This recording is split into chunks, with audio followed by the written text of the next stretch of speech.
Welcome to CR International online classes. Hello student, I hope you will find in their home. Today I will teach you chapter number 4. Chapter number 4 जो है air आपके SST class 7 का जो chapter number 4 है आपका SST geography, जो आपकी book का नाम है अवर एनवायरनमेंट, उसका जो चैप्टर नंबर 4 एयर है उसके बारे में हम डिस्कस करेंगे। इसके बारे में बेटा हमने वेकेशन से पहले भी डिस्कस किया था, लेकिन आज हम एक बार फिर से इसके बारे में देखेंगे। देखिए, सबसे पहले हम बात करते हैं एटमॉस्फेयर की। किसकी बात करते हैं हम? एटमॉस्फेयर। एटमॉस्फेयर क्या है?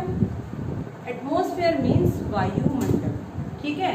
Our earth is surrounded by a huge blanket of air is called atmosphere.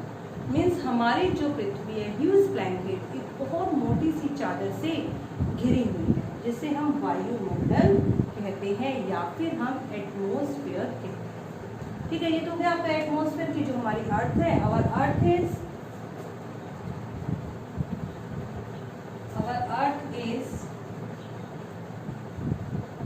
Surrounded by a huge blanket of air, ठीक है, is known as atmosphere। इसे हम एटमॉस्फेयर कहते हैं, ठीक है। ये एटमॉस्फेयर हमारे लिए बहुत ज्यादा इंपॉर्टेंट है। वाई एटमॉस्फेयर हमारे लिए इंपॉर्टेंट क्यों है? क्योंकि it provide us air, it provide us oxygen. ये हमें ऑक्सीजन देता है जिससे कि हम सांस लेते हैं, ठीक है। और दूसरा, ये सूर्य से आने वाली जो हार्मफुल रेज हैं, जो हानिकारक किरणें हैं, उनसे भी हमें प्रोटेक्ट करता है, ठीक है। सूर्य से आने वाली हार्मफुल किरणों से हमारी रक्षा करता है और हमें क्या करता है? It give us oxygen, it give us air. ये हमें ऑक्सीजन प्रदान करता है जिसमें हम सांस लेते हैं। यदि अर्थ पर हमारा ये एटमॉस्फेयर ना हो तो क्या होगा पता है आपको?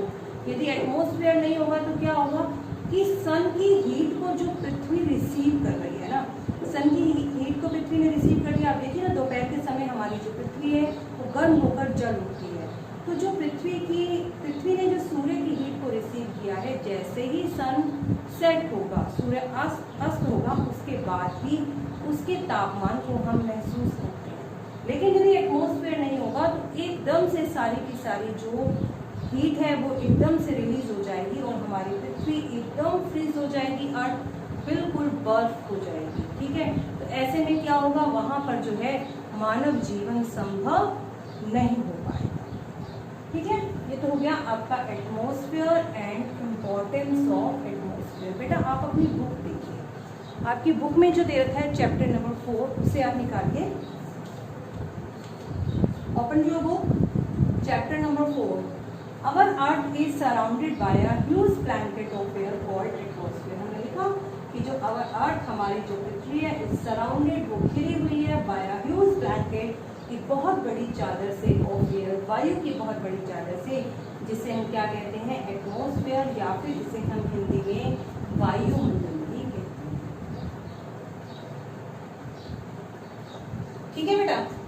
आगे देखिए, ऑल लिविंग बींग्स, जितने भी लिविंग बींग्स हैं, जितने भी सजीव प्राणी हैं ऑन द अर्थ, इस पृथ्वी पर जितने भी लिविंग बींग्स हैं, डिपेंड ऑन द एटमॉस्फेयर, वो वायुमंडल पर निर्भर करते हैं। डिपेंड मैंने निर्भर करना, फॉर देयर सर्वाइवल। सर्वाइवल मतलब जीवन जीने के लिए, जीवित रहने के लिए वो पृथ्वी पर निर्भर करते हैं। अब क्या करता है ये हमें? इसकी इंपॉर्टेंस क्या है अभी मैंने आपको बताई थी। वायुमंडल की इंपॉर्टेंस क्या है, ये क्यों महत्वपूर्ण है, क्या प्रदान करता है ये हमें? It provide us air, it provide us air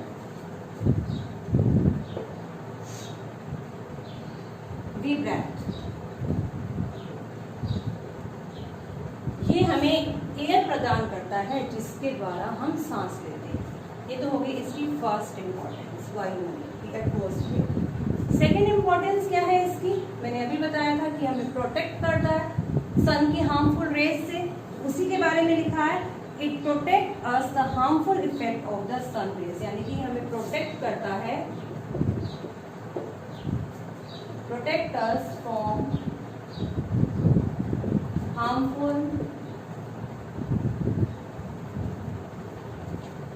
raise of sun. सूर्य से आने वाली हानिकारक किरणों से हमारी रक्षा करता है। ये वायुमंडल की दो महत्वपूर्ण बातें हैं, ठीक है। सांस लेने के लिए ऑक्सीजन दी, क्योंकि बिना ऑक्सीजन के तो मानव जीवन संभव ही नहीं, पेड़ पौधों का जीवन भी संभव नहीं, और ये सूर्य से आने वाली हानिकारक किरणों से भी हमारी रक्षा करता है। आगे देखिए, without this blanket of protection, यदि प्रोटेक्शन, यदि सुरक्षा की ये चादर नहीं होती, कौन सी चादर? एटमॉस्फेयर की चादर, तो क्या होता बेटा? We would bake alive by a heat of the sun during the day. We would bake, हम बेक हो जाते, बिल्कुल जल जाते, भुन जाते हम। क्यों? सूर्य से आने वाली गर्मी इतनी तेज होती कि हम बिल्कुल उसमें जल उठते, ठीक है, दिन के समय। And get frozen during the night, और रात के समय हम बिल्कुल फ्रोजन जम जाते, मानव जीवन ही संभव नहीं हो पाता, क्योंकि ये जो है सूर्य से आने वाली जो एटमॉस्फेयर जो है, सूर्य से आने वाली हानिकारक जो किरणें हैं, जिसमें उनको रोक कर रखता है। समझ रहे हैं आप? जैसे कि सूर्य का जो ताप पृथ्वी रिसीव कर रही है ना, डायरेक्ट उतना, जितना सूर्य का ताप आ रहा है उतना रिसीव नहीं कर रही। ये जो एटमॉस्फेयर की चादर पृथ्वी और सूर्य के बीच में आ जाती है, उसके कारण एटमॉस्फेयर सूर्य की गर्मी को रोक कर रखता है, और कुछ ही मात्रा में सूर्य की गर्मी जो है हमारी अर्थ रिसीव करती है। अब अर्थ ने रिसीव कर ली, जितनी अर्थ ने रिसीव करी, मानव ने उसको सह लिया, ठीक है, मानव जीवन संभव हो पाया दिन के समय। लेकिन रात्रि के समय भी ये जो एटमॉस्फेयर है, जितनी भी हीट अर्थ ने रिसीव की है, जब वो उसे रिलीज करती है ना, तो उसे पूरी की पूरी बाहर नहीं जाने देता एटमॉस्फेयर से। इसलिए दिन और रात के टेम्परेचर में बहुत ज़्यादा अंतर नहीं होता। क्योंकि दिन में टेम्परेचर इतना हो गया कि मानव जल उठे और रात में एकदम बर्फ, ऐसा तो नहीं होता ना। कि ये रात्रि के समय, शाम के समय भी जब पृथ्वी हीट को रिलीज करती है, तो उसे रोक कर रखता है, ताकि पृथ्वी पर मानव जीवन संभव हो पाए। ये तो हो गया बेटा हमारे एटमॉस्फेयर के बारे में। अब हम पढ़ेंगे composition of the atmosphere. Composition of the atmosphere. अब ये क्या? कंपोजिशन मैंने संगठन, संगठन मैंने वायु में कौन सी गैस कितनी कितनी मात्रा में पाई जाती है। वायुमंडल जो है वो बहुत सारी गैसों का मिश्रण है। इसमें nitrogen, oxygen, carbon dioxide, helium, argon, ozone, है ना, बहुत सारी गैसेस पाई जाती हैं। और वो गैसेस कितनी कितनी मात्रा में पृथ्वी पर पाई जाती हैं। देखिए, ऐसी दो गैसेस हैं जो सर्वाधिक, सबसे ज़्यादा मात्रा में पृथ्वी पर पाई जाती हैं। तो सबसे ज़्यादा मात्रा में पृथ्वी पर पाई जाने वाली वो दो गैसें कौन कौन सी हैं? नाइट्रोजन। पहली कौन सी है? नाइट्रोजन।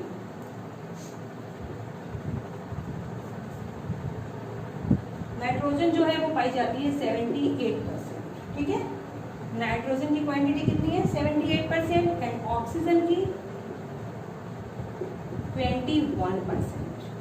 अब देखिए, 78% एंड 21% को यदि हम प्लस करें तो ये हो जाता है आपका 99%। यानी कि वायुमंडल का 99% पार्ट तो नाइट्रोजन और ऑक्सीजन, इन दो गैसों ने कवर कर लिया।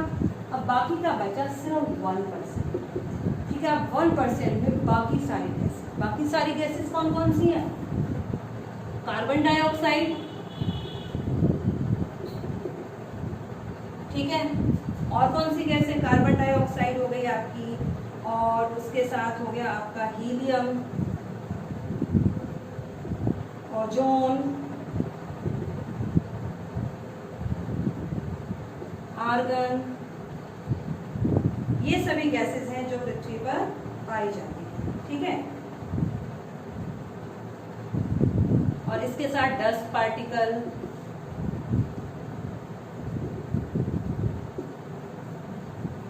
अब देखिए, यदि हम देखें वायुमंडल की टोटल हम एयर देखें तो सबसे ज्यादा मात्रा में पाई जाने वाली नाइट्रोजन, दूसरे नंबर पर पाई जाने वाली ऑक्सीजन। इन दोनों ने मिलकर 99% पार्ट को कवर कर लिया।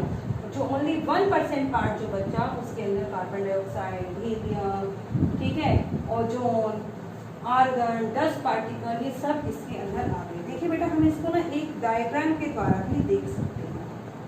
देखो बेटा डायग्राम देखिए, ये हो गया आपका टोटल एटमॉस्फेयर जिसने हमारी अर्थ को घेरा हुआ है। ठीक है, 100% एयर है इसमें। इस 100% एयर में नाइट्रोजन कितनी है? 78%। अब हमने इसको ना डिवाइड करना है। डिवाइड कैसे करें बेटा?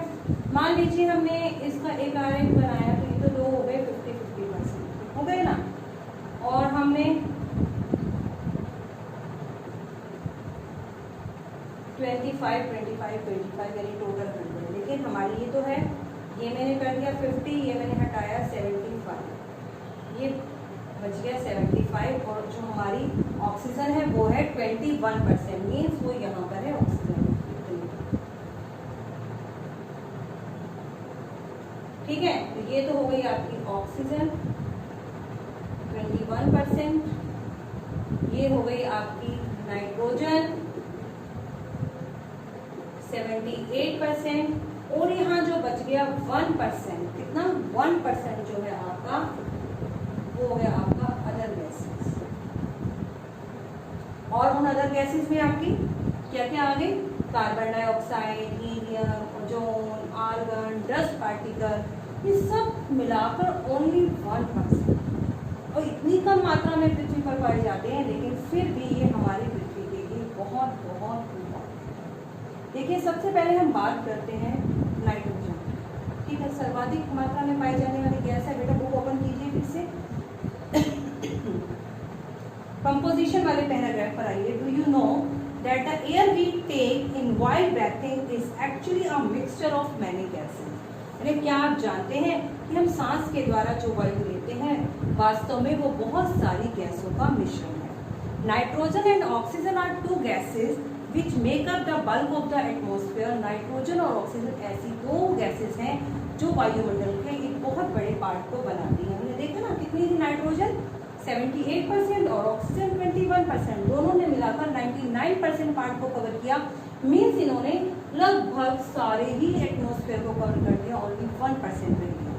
ठीक है, carbon dioxide, helium, ozone, argon, hydrogen are found in lesser quantity. जो 1% बच गया उसके अंदर जो आने वाली गैसेस हैं ये उसके नाम दिए गए हैं यहाँ पर। ठीक है, अपार्ट फ्रॉम दीज गैसेस, और इन गैसेस के साथ साथ टिनी डस्ट पार्टिकल, छोटे छोटे जो धूल के कण हैं, और ऑल्सो प्रेजेंट इन देयर, वो भी इस एयर में प्रेजेंट है। तो हमने लिख दिया यहाँ पर, इसमें डस्ट पार्टिकल भी पाए जाते हैं।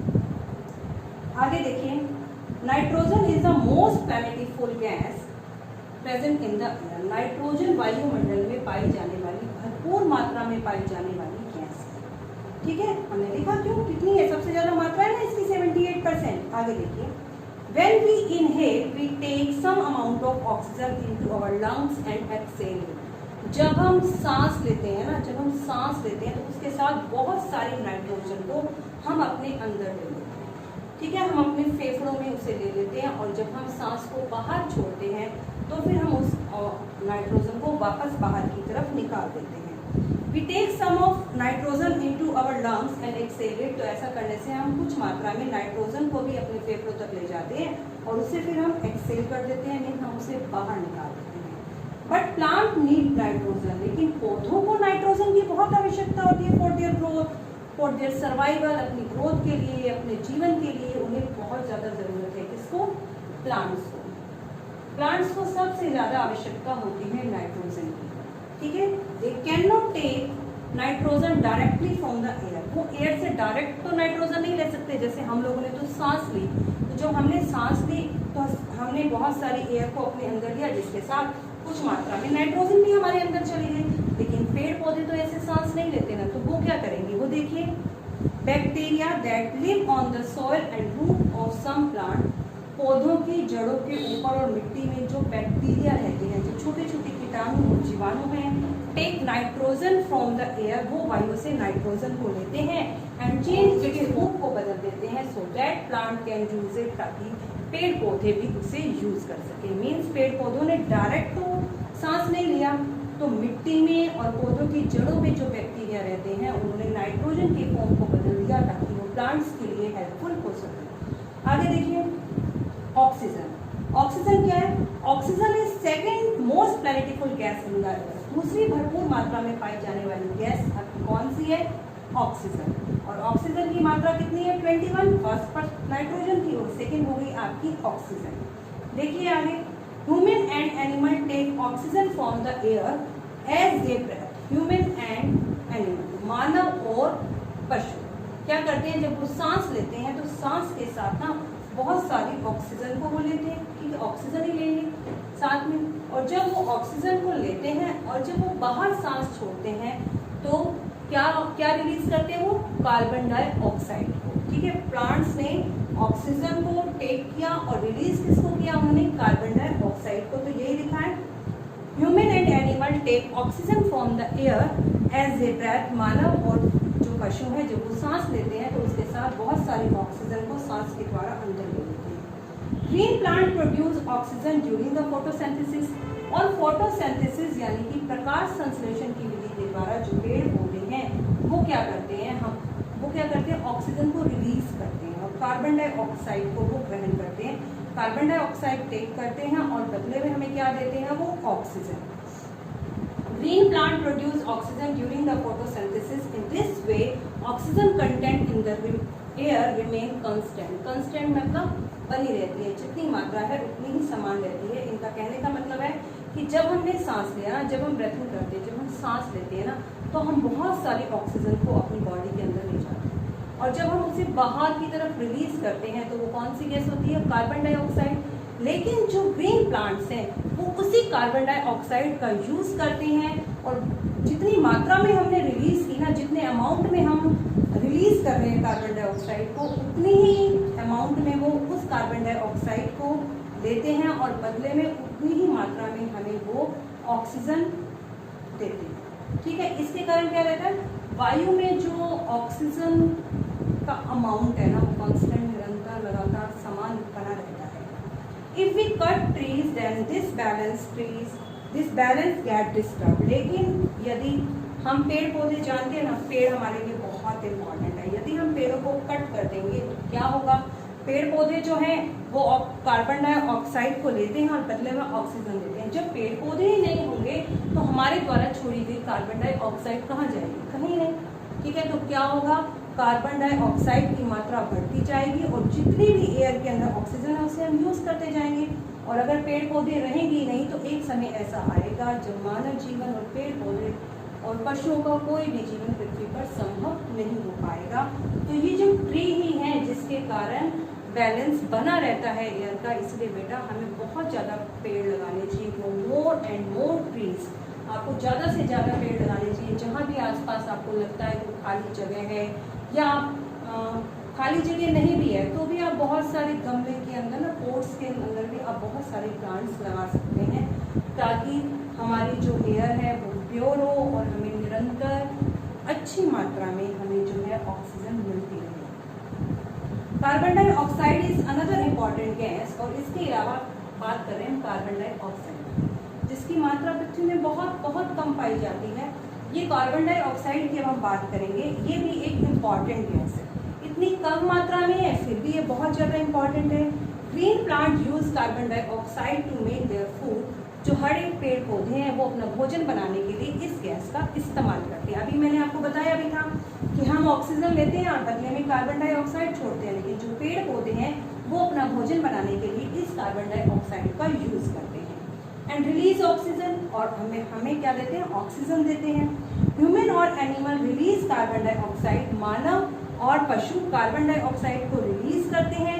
The amount of carbon dioxide release by the human and animal, जितनी भी अमाउंट में, जितनी भी मात्रा में मानव और एनिमल कार्बन डाइऑक्साइड को रिलीज करते हैं, सीम्स टू बी इक्वल, वो उसके बराबर होती है to the amount use by the plant, जितनी प्लांट ने यूज कर दी। मतलब हमने जितनी मात्रा में ऑक्सीजन को लिया और कार्बन डाइऑक्साइड को रिलीज किया, पेड़ पौधों ने उतनी ही मात्रा में कार्बन डाइऑक्साइड को ले लिया और बदले में हमें उन्होंने ऑक्सीजन दे दी, जिसके कारण क्या पृथ्वी पर बैलेंस बना रहा। ठीक है, which make a perfect balance, जिसके कारण हमारी पृथ्वी पर एक परफेक्ट एयर का बैलेंस बना रहता है, क्योंकि नाइट्रोजन की मात्रा, जो कार्बन डाइऑक्साइड की मात्रा है वो पृथ्वी पर बढ़ नहीं पाती। ठीक है, however the balance is upset by burning of fuel, लेकिन आजकल ये बैलेंस जो है वो अपसेट हो गया है, क्योंकि हम बहुत सारे फ्यूल, बहुत सारे ईंधन का यूज़ कर रहे हैं ना, हम कोयले को जला रहे हैं। ठीक है, व्हीकल्स में पेट्रोल डीजल जल रहे हैं, कारखानों में भी बहुत सारे फ्यूल्स का यूज़ होता है, जिसके कारण चिमनियों से बहुत धुआं रिलीज हो रहा है, बहुत स्मोक चिमनियों से रिलीज हो रहा है, जिसके कारण कार्बन डाइऑक्साइड की मात्रा जो है निरंतर बढ़ती जा रही है। और जब पृथ्वी पर कार्बन डाइऑक्साइड की मात्रा बढ़ जाएगी तो क्या होगा, टेम्परेचर इंक्रीज हो जाएगा। पृथ्वी पर जब टेम्परेचर इंक्रीज होगा और यदि बहुत समय तक पृथ्वी पर ऐसा ही रहे तो पृथ्वी पर जो वेदर है और जो क्लाइमेट है वो भी इफेक्ट होगा। देखिए आप, the balance is upset by the burning of fuel, fuel के जलने से ये बैलेंस जो है अपसेट हो रहा है। Such as coal and oil, जैसे कि कोयला और oil, they add billion of ton of carbon dioxide, ये कई बिलियन, कई करोड़ों टन ऑक्सीजन को, कार्बन डाइऑक्साइड को ऐड कर देते हैं एवरी ईयर, हर साल इन द एटमॉस्फेयर, वायुमंडल। ठीक है, एज अ रिजल्ट, जिसके परिणाम स्वरूप क्या होता है, the increase of volume of carbon dioxide, पर कार्बन डाइऑक्साइड की जो मात्रा है वो बढ़ जाती है, and is affecting the earth's weather and climate, जिसके कारण पृथ्वी की वेदर और क्लाइमेट पर प्रभाव पड़ेगा। टेम्परेचर बढ़ेगा तो मौसम गर्म रहने लगेगा, और जब आपका मौसम गर्म होगा वो बहुत लंबे समय तक होगा तो आपकी क्लाइमेट पर भी असर होगा। अभी हम बात कर रहे थे ना कार्बन डाइऑक्साइड के बारे में, हमने देखा, अब हम और देखते हैं। जो कार्बन डाइऑक्साइड जो है ना, carbon dioxide release in the atmosphere create a greenhouse प्रभाव, greenhouse effect by trapping the heat of radiate from the earth. Carbon dioxide जो रिलीज होती है ना एटमॉस्फेयर में, create a greenhouse effect, वो greenhouse प्रभाव को बनाती है। मीन्स जो कार्बन डाइऑक्साइड है, सन से जो रेज आ रही है ना अर्थ पर, सन से जो रेज आ रही है, सन जब राइज होता है तो सन की जो रेज पृथ्वी पर आती है, उसके कारण, सन की हीट के कारण पृथ्वी का जो टेम्परेचर है वो इंक्रीज हो जाता है। और जब पृथ्वी का टेम्परेचर एकदम इंक्रीज हो जाता है, और यदि कार्बन डाइऑक्साइड पृथ्वी पर नहीं होगी तो क्या होगा, आप सोचिए, टेम्परेचर एकदम इंक्रीज हो रहा है, सुबह सनराइज हुआ, सन की किरणें जैसे जैसे सन की रेस पृथ्वी पर आने लगी, टेम्परेचर बहुत बढ़ गया। लेकिन जैसे ही शाम हुई, ठीक है, शाम हुई तो वो क्या हुआ, एकदम से रिलीज हो गई, सारी की सारी हीट रिलीज होगी तो हमारी पृथ्वी जम जाएगी। लेकिन कार्बन डाइऑक्साइड एक ऐसी गैस है जो जब शाम के समय, सनसेट के बाद अर्थ जब हीट को रिलीज करती है तो उसकी कुछ मात्रा को वो अर्थ पर रोक कर रखती है, जिसके कारण उसका जो टेम्परेचर है वो बैलेंस में रहता है। ठीक है, यही उन्होंने बताया, carbon dioxide release in the atmosphere create a greenhouse effect by trapping the heat radiate from the अर्थ, कि जो अर्थ जिस हीट को अर्थ ने प्राप्त किया था उसे बाहर की तरफ नहीं जाने देती। It is therefore called a green house gas, इसलिए इसे हम ग्रीन हाउस गैस भी कहते हैं। क्या कहते हैं इसे हम, ग्रीन हाउस गैस। किसे कहा हमने green house gas, carbon dioxide को। कार्बन डाइऑक्साइड का एक नाम और हो गया green house gas. And without it, और इसके बिना क्या होगा, जैसे मैंने अभी आपको बताया, the earth would have been too cold and to live in, की अर्थ एकदम बहुत ठंडी हो जाएगी। Whenever it level in the atmosphere increase, means earth एकदम ठंडी हो जाएगी जब अर्थ उसे रिलीज कर देगी। लेकिन जब पृथ्वी पर इसका लेवल बढ़ जाता है, लेवल कैसे बढ़ रहा है, बहुत सारा धुआं हो रहा है, चिमनियों से धुआं निकल रहा है ना, पोल्यूशन हो रहा है, व्हीकल्स के जो स्मोक निकल रहे हैं उसके कारण, तो वही लिखा है इन्होंने, atmosphere increase due to the level of the carbon dioxide increase due to the factory smoke and car fuels, car के धुएं के कारण और फैक्ट्री के स्मोक के कारण कार्बन डाइऑक्साइड की मात्रा पृथ्वी पर बढ़ जाती है। The heat retain increase temperature of the earth, जिसके कारण, इस हीट के कारण पृथ्वी का टेम्परेचर भी बढ़ जाएगा। अब इतना सारा फ्यूल जलाया जा रहा है, इतनी सारी मतलब हीट निकल रही है, जिसके कारण पृथ्वी पर कार्बन डाइऑक्साइड की मात्रा बढ़ गई। और कार्बन डाइऑक्साइड की मात्रा बढ़ी तो क्या हुआ, पृथ्वी पर टेम्परेचर भी बढ़ गया। और जब पृथ्वी पर टेम्परेचर बढ़ जाता है तो उसे हम बोलते हैं ग्लोबल वार्मिंग। क्या कहा जाता है बेटा, ग्लोबल वार्मिंग। ठीक है। ग्लोबल वार्मिंग मतलब भूमंडलीय तापन, जब पृथ्वी में कार्बन डाइऑक्साइड की मात्रा बढ़ जाने के कारण टेम्परेचर इंक्रीज हो जाता है, तो उसे हम ग्लोबल वार्मिंग कहते हैं। The heat retain increase temperature of the earth, this is called global warming. This rise the temperature, इसके कारण टेम्परेचर बढ़ जाएगा। जब टेम्परेचर क्या होगा, जो स्नो है ना हमारे माउंटेन्स पर, जो मतलब टेम्परेचर जो आपका माउंटेन है ना वहाँ पर टेम्परेचर बहुत कम रहता है, जिसके कारण वहाँ पर बर्फ जमी रहती है। तो वो जो स्नो है, वो जो आइस है, वो जो बर्फ है, जब टेम्परेचर इंक्रीज होगा तो उसका इफेक्ट क्या पड़ेगा, वो स्नो मेल्ट होने लगेगी। जब वो स्नो मेल्ट होगी तो वो वाटर बन जाएगा, और वाटर जो है वो रिवर के थ्रू होता हुआ वो कहाँ तक पहुँचेगा, ऑशंस तक। और ऑशंस में आने में क्या होगा, ऑशंस में जो वाटर लेवल है वो बढ़ जाएगा, और ऑशंस में जब वाटर लेवल बढ़ेगा तो जितने भी कोस्टल एरियाज हैं, जो आसपास के तटीय प्रदेश है, जो समुद्र के पास के प्रदेश हैं, वहाँ पर फ्लड आ जाएगी। देखिए यही इसमें लिखा है, this rise at temperature causes snow in the coldest part of the world to melt. जब ऐसा होगा तो विश्व के जो सबसे ठंडे प्रदेश है ना वहाँ पर बर्फ पिघलनी शुरू हो जाएगी। As a result of sea level rise, इसके कारण क्या होगा, सी लेवल जो है राइजेस बढ़ जाएगा, causes flood in the coastal areas, जिसके कारण आसपास के तटीय क्षेत्रों में क्या होगी, क्या होगा बेटा, आसपास के तटीय क्षेत्रों में फ्लड आ जाएगी, बाढ़ आ जाएगी। There may be a drastic change in the climate of a place, leading extinction of some plants and animal in long run, और जिसके कारण एक बहुत बड़ा चेंज आएगा क्लाइमेट में। बहुत सारी प्रजातियां पशुओं की, पक्षियों की और पेड़ पौधों की वो पृथ्वी से विलुप्त हो जाएंगी। ठीक है, मानव, क्योंकि वो इतने ज़्यादा टेम्परेचर को सह नहीं पाएंगी, तो पृथ्वी पर बहुत सारी जो ये प्रजातियां हैं वो खत्म हो जाएंगी। तो बेटा आज हमने पढ़ा एटमॉस्फेयर के बारे में। एटमॉस्फेयर क्या था, वायुमंडल। वायुमंडल क्या था, our earth is surrounded by a huge blanket of air is called atmosphere, कि हमारी जो अर्थ है एक वायु की बहुत बड़ी चादर से घिरी हुई है, बहुत मोटी चादर से घिरी हुई है, जिसे हम एटमॉस्फेयर कहते हैं। फिर हमने इसकी इम्पोर्टेंस के बारे में देखा। इम्पोर्टेंस क्या थी इसकी, इट प्रोवाइड अस एयर, ये हमें एयर देता है, जिसमें हम सांस लेते हैं।